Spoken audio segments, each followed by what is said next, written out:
The day I left, I asked God to help me make the time I spent inside mean something. Let me use it for the greater good.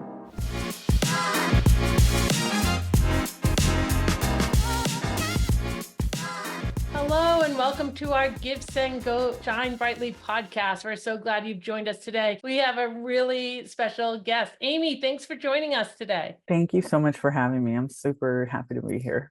Yeah, so I was reading through your campaign. You know, we have thousands of campaigns, and so I don't get to read all of them. So I love doing these podcasts because I get to actually talk to some of the amazing people who come to our platform to start fundraising. Why don't you tell us a little bit about what you are raising funds for? Right now, I'm raising funds for my nonprofit, which is Woman to Woman. We're a group of formerly incarcerated ladies who work directly with women in state and federal prisons. And right now, we have this fund going on to give us the resources we need to offer these women the encouragement and the edification they need to start standing up for themselves and valuing themselves. And it takes a lot of phone calls, a lot of correspondence, and a lot of time in order for us to get somebody confident enough to start whistleblowing and advocating for themselves. Sure. So you said you were formerly incarcerated, and so that's where your heart comes for, having been there and actually knowing what that's like and the loneliness and all the things that happen. How long ago was that? And when did you actually start this idea? Was it while you were in prison, later? Like how did this all come about? Well, I've been home 10 years now. It'll be 10 years in August. And what is happening now is things that I prayed for while I was inside. The day I left, I just asked God to help me make the time I spent inside mean something. Let me use it for the greater good.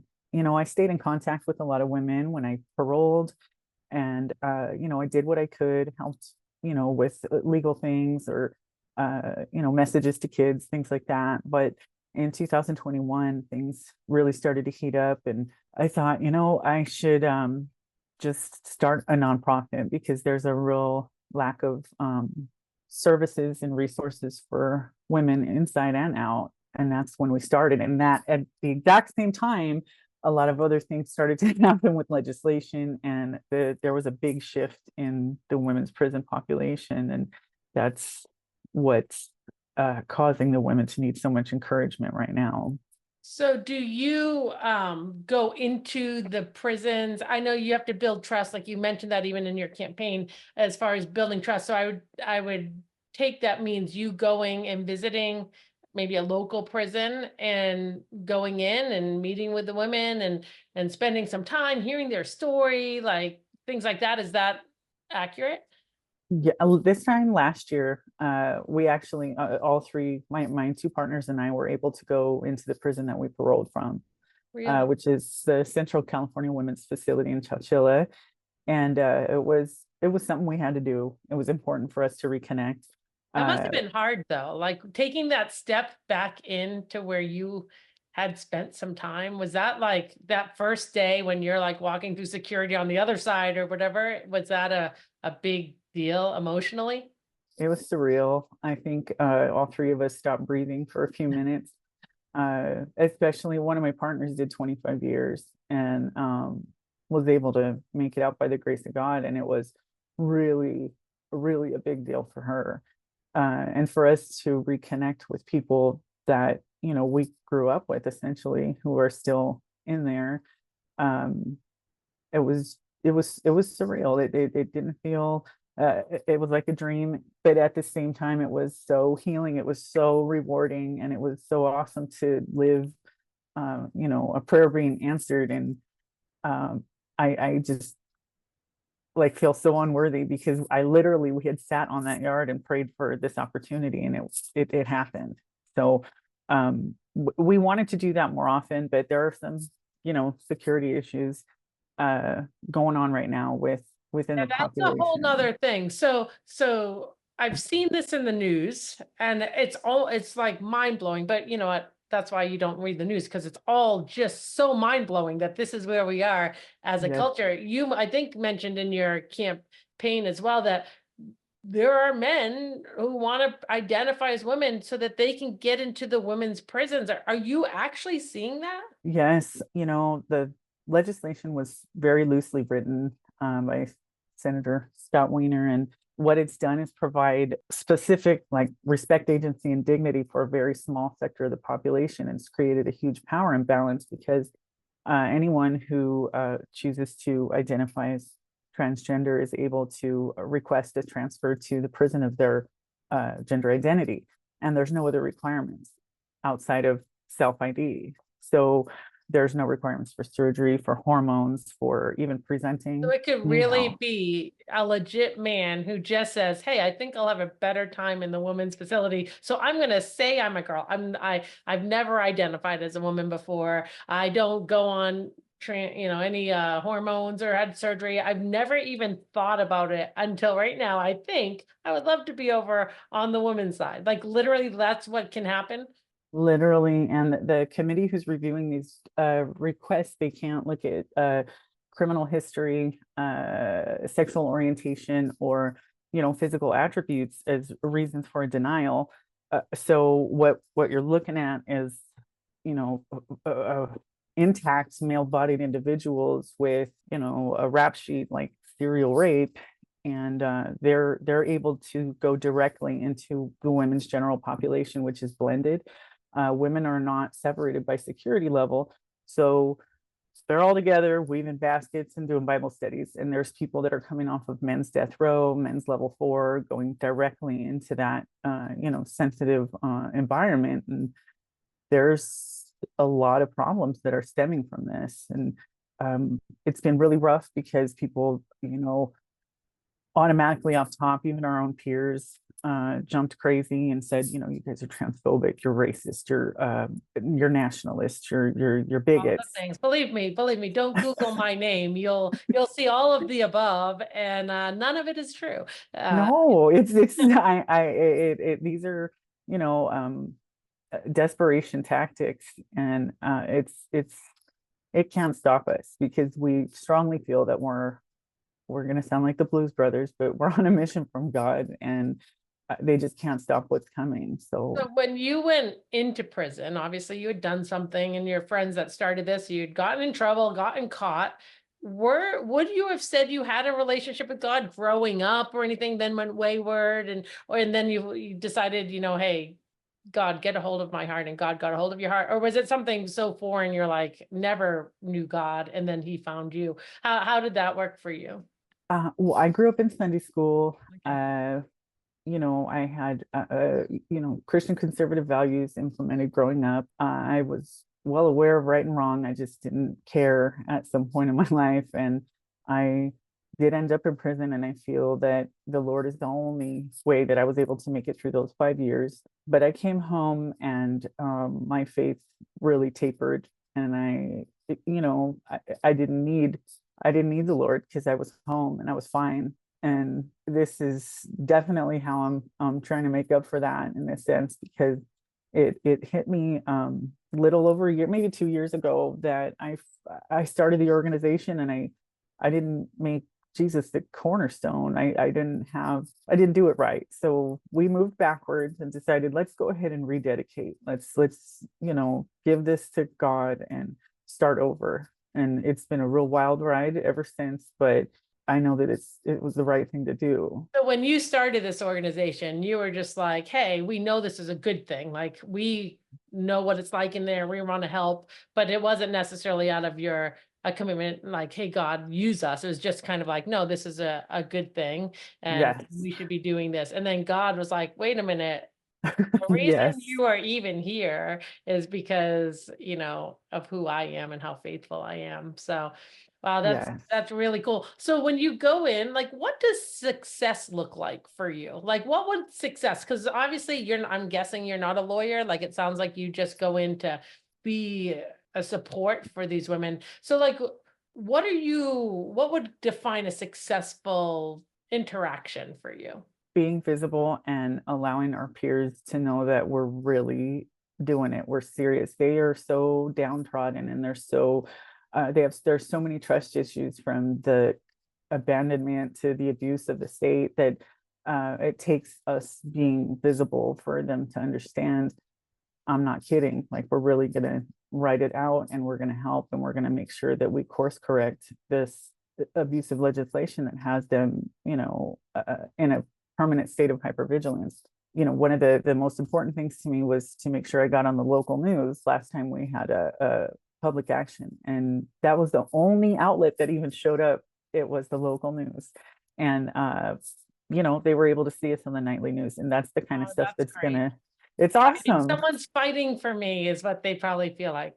Somebody actually Yes. is, they've probably been lied to so many times that they just are like, yep, sure, that's great that you say you're going to do this, but you're going to And it forget the just, minute you walk outside. yes. And it gets worse, and it just seems to get worse. And there's so little visible progress for them.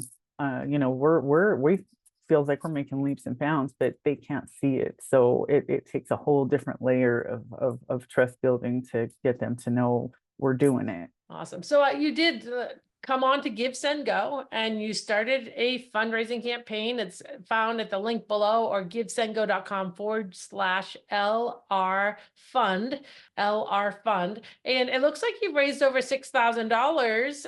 What are you going to be using those funds for? This is our legal resource stuff. This is going to go towards plane tickets, gas, us getting to the places where we need to be to show up for court dates, to pay for, our stickers and our banners and our t-shirts in order to be visible, to give to the families, our phone bills, our stamps just went up Yeah. again. That's one of our biggest expenses. Correspondence, it's not what it's not cheap.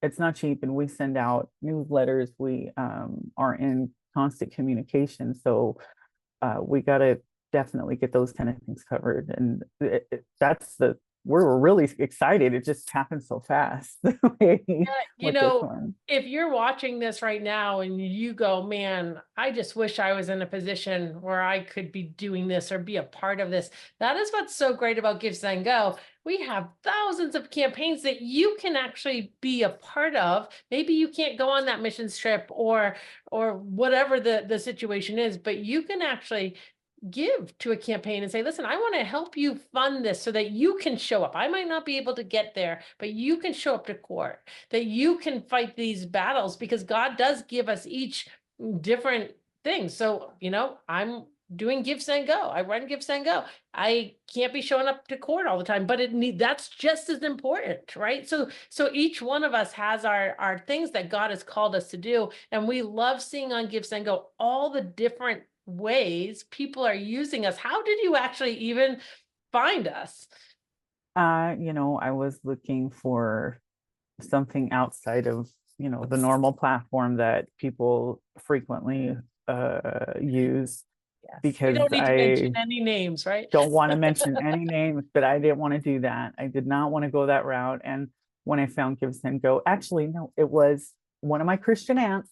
She said, don't do that, do this, Yeah. check it out. And I was so just surprised and refreshed that this was a real thing. And then the first time somebody called to pray with me, I was just floored. I Did was you like, answer the wow. call or just get a voicemail? No, I answered, and it was just the perfect encouragement, and it was at the exact right time, and it always seems to happen like that. And I don't think there's any other platform that can offer that kind of a full service in the crowdfunding arena. It means so much to us. And just little features, leave a prayer like this, it's so special.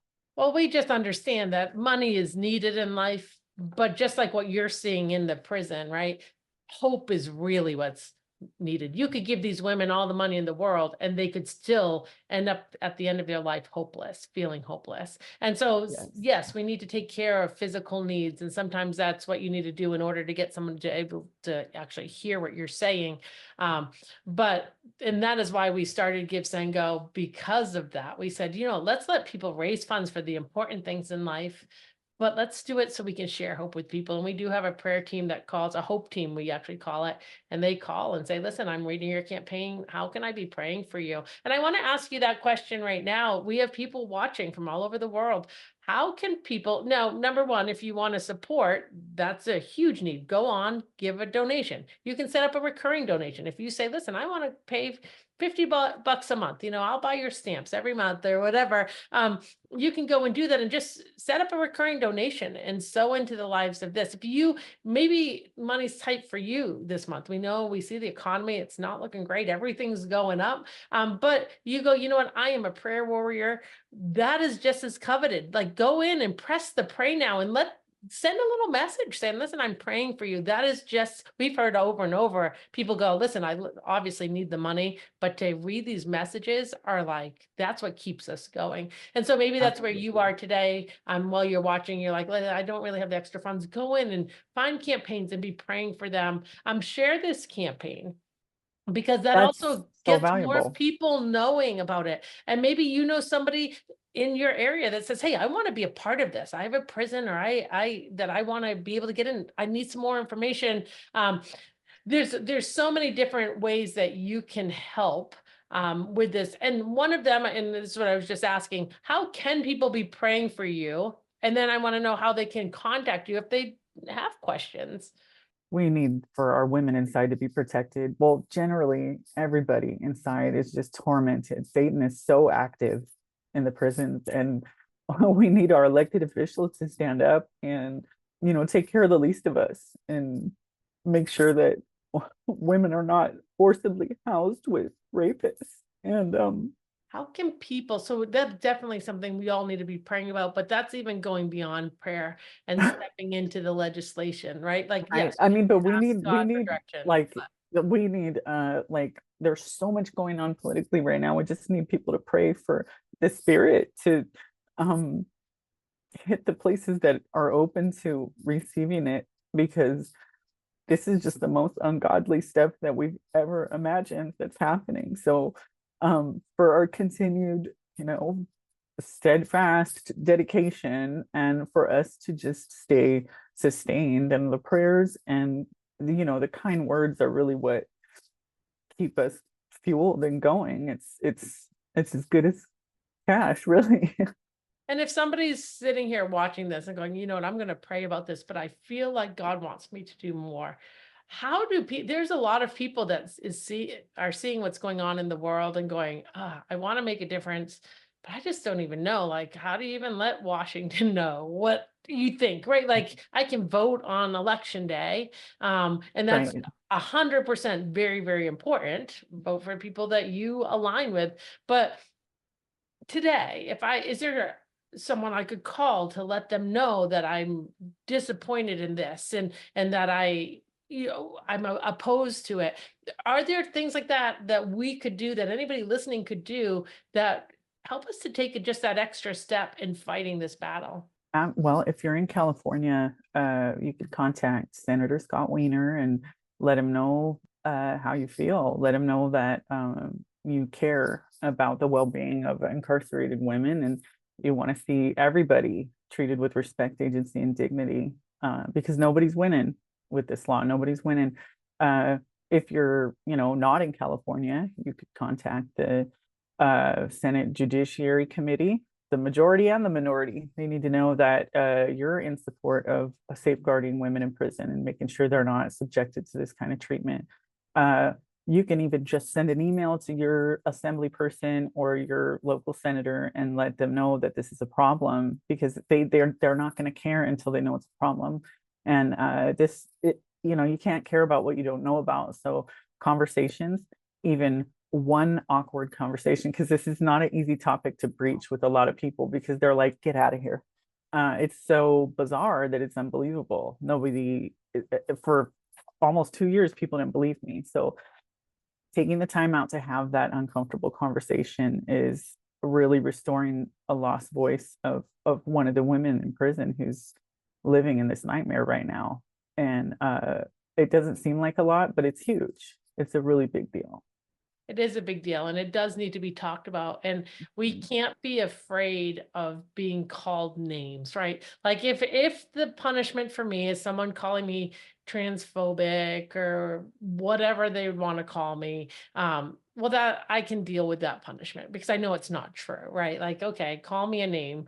Um, that's fine because Mhm. it's it's worth that. It's worth that because this has nothing to do with our love for people. As Right. far as like, oh, well, I hate this man. No, we I need hate, to protect people. right. And I don't even hate the rapists at this point. I hate what they do, but my concern is extended to them as well.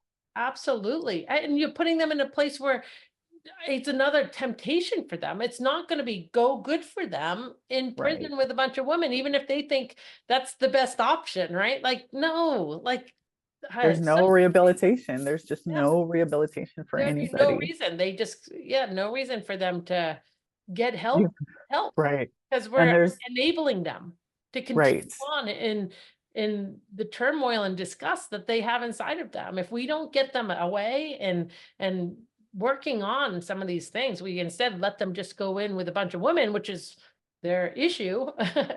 It's not gonna help. So having these conversations is worth the, like you said, the awkwardness, the maybe someone calling you a name. Um, you know what?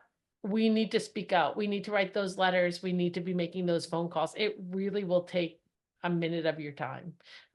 But we need to be talking about it because our officials are elected. And if they hear from enough of us, they're going to go, uh-oh, I might not get re-elected, Yeah, right? that's But we right. don't. We tend to just hope somebody else will do it. Let's not hope somebody else will do it. Let's step in and do this. How can someone contact you if they want more information about what you do? Do you have a website or? I do. We have you can reach us at www.womaniiwoman.org. Our email addresses are there, my cell phone number's there. And we'll get back to you right away. And if we don't have the kind of help you're looking for, we'll try and connect you with somebody who can give you what you need. And even advice at this point, we're open to anything, and we're happy to work with others and start building relationships. All right. Well, Amie, I'm so thankful that I was able to have this conversation with you and find out about what you're doing across the world. I'm on the other, I'm in Maryland, so I'm in like as far across Oh, as we can be, right? Like I'm on the East Coast, you're on the West Coast, but yet God is still working and moving and calling people to step out. And maybe someone watching today is saying, you know what, I've had this idea that maybe God wanted me to step out and do this idea or reach out to this group of people. Don't hesitate. If I can do it, this whole crowdfunding thing was not something that I was like, oh, I was a stay-at-home mom. I haven't gone to college, right? Like that's not who I am. And yet God's using me. And the same with you. You're like, I've been in prison. Like, like we all could give ourselves a reason why we should be excluded. But mhm. yet God says, no, if you say yes to me, I will put you on an adventure that you will never, ever be able to imagine. And sure Right. enough, I think both of us are on that road. And those watching, you can also join the adventure, say yes to God. And so, Amie, thank you so much for joining us. Please visit her campaign. It's in the link below. And thanks for watching our Shine Brightly podcast.